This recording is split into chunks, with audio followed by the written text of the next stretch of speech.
Welcome. You are now online with Andrea. I am your host, Andrea Garrison, here on Blog Talk Radio. We are going to take a look at the wonderful world of cooking. Food, glorious food.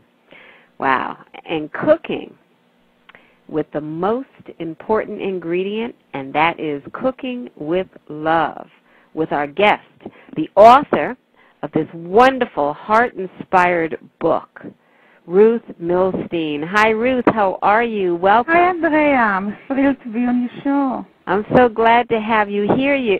And guess what? I hear you are a winner. Congratulations on winning the Israel 2009 Gourmand Cookbook Award. So that means that you will now be in the Gourmand Best in the World competition, correct? Yes, which is take place in February in Paris. Now, how does the spirit behind the preparation affect the taste and perhaps even the healing properties of the meal? Because certainly when you go out to eat, you don't get that. No, because you know exactly what you put in your food. You know how much oil, you know what type of meat, what type of chicken, you know if the fish was fresh, you know if the vegetable was washed, because you did it. Today I try new recipes. My husband is not home yet. He's going to tell me if it's good. I had chicken breast, which it was ground already, yes. I mix it with, I spice it with onion, with all spice that we like. You can put whatever you like. I make chicken balls. And the sauce, it's chicken balls, that sounds interesting. It's a little bit water. It's no fat at all, no oil, nothing. A little bit oil. I put 1 teaspoon for 4 serving of peanut butter. Really? I spice it, and I put ginger. And you just made that recipe I just made it today. I just made it today for him. He's going to come home. He's my tester. He's going to tell me. So generally, what does he say? Is he always the one that tests all your different... He's a tester. He's my tester. Okay. Yeah. He's a lucky man. Yeah, he is a lucky man. He's a lucky man. Okay. And on the side, I made brown rice. What about basmati rice? How is that? Basmati rice brown. That's what I cook. Basmati. There is white and there is brown. So basmati. Yes, brown. Okay. So is basmati white is not as good as the... All the white rice is not good like the brown. Ah. Because the fiber. They have no fiber. Yes. Now I know in my case, when I prepare things, I do not necessarily use exact measurements. So it would be hard for me to tell you how to make it. I mean, you're a chef, or so that I could tell you, oh, I did a little of this and that, and you would do it. But take someone who doesn't really know how to cook. And your cookbook is a wonderful cookbook, Cooking with Love, for someone who's been cooking for years or someone who's just starting out, because it is simple. But how did you do it? How did you sit down and create these recipes? Because you had to test them, correct? Yes, I had to cook some of them. Some of them I have to change, because some of them I wrote when I was in Israel, which the spice it's like different. I had to see what it's available in this market, American market, and I have because what I can buy here I'm in New York. What I buy in New York, people can get it in Midwest.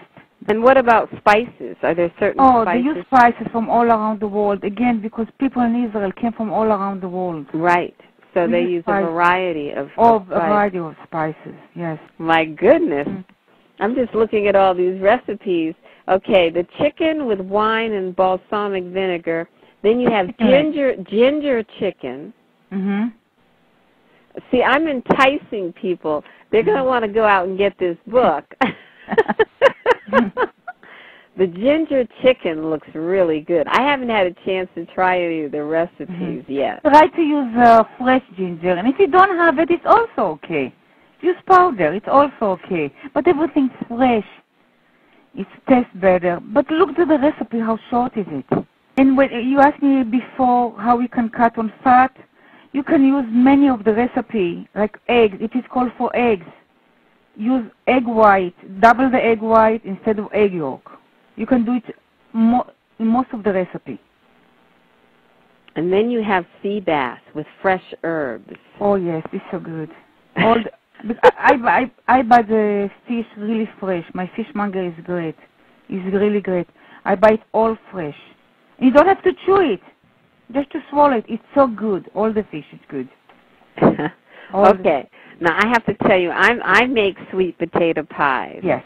It's one of my best things that I do. Mm-hmm. Recipe passed down from my mom. Uh-huh. But I have never thought about sweet potato pie with orange juice. Yes.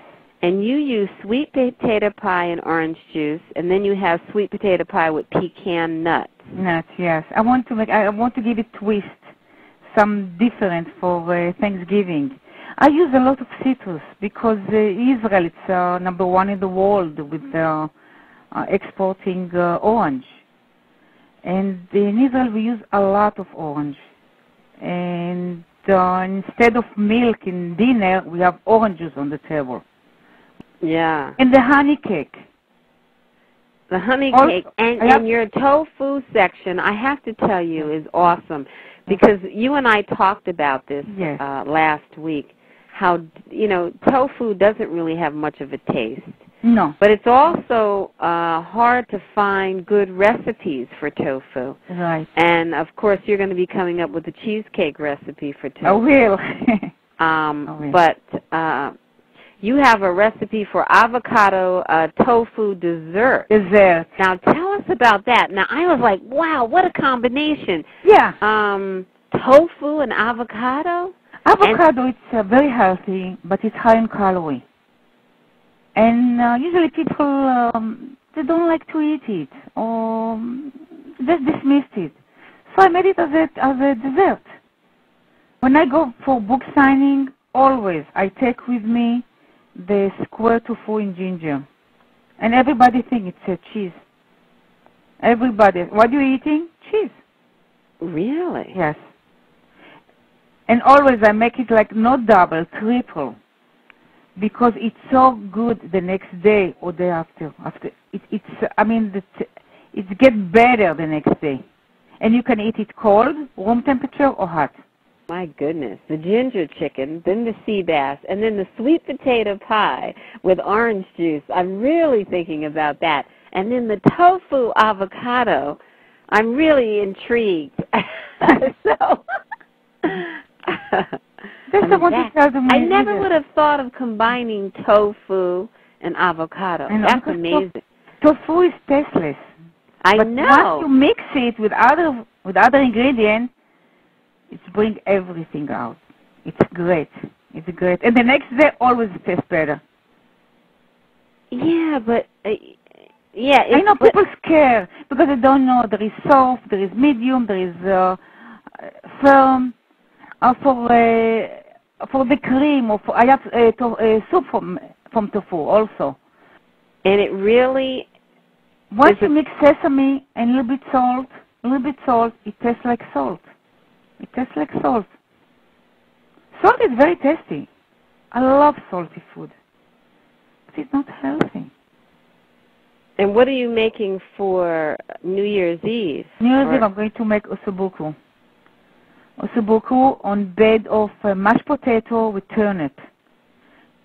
Instead of mashed potato to use all mashed potato, I came with a new recipe, which is not in the book. It's mashed potato and part is turnip, which I mix it together with sauté onion. And on top of it, the ossobuco. This is a new recipe. It's going to be in my next book. And for the appetizing, I'm going to make, I came for a new recipe of beet salad with beets with apple salad. And the dressing made from substitute yogurt. Now I would never think of putting beets and apple together. I just never would do that. I have beets in my fridge and I had apple. I had to make something. I had to come with something, so I mixed it. And that was your first time trying that? The first time trying. And these are fresh beets? Fresh beets, yes. I actually love fresh beets. So you believe that anyone can cook?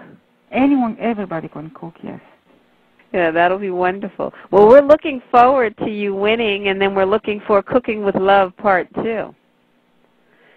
Thank you so much, Andrea. Thank you so much, Ruth. And happy holidays. Happy holiday and Happy New Year, and thank you for having me on your show.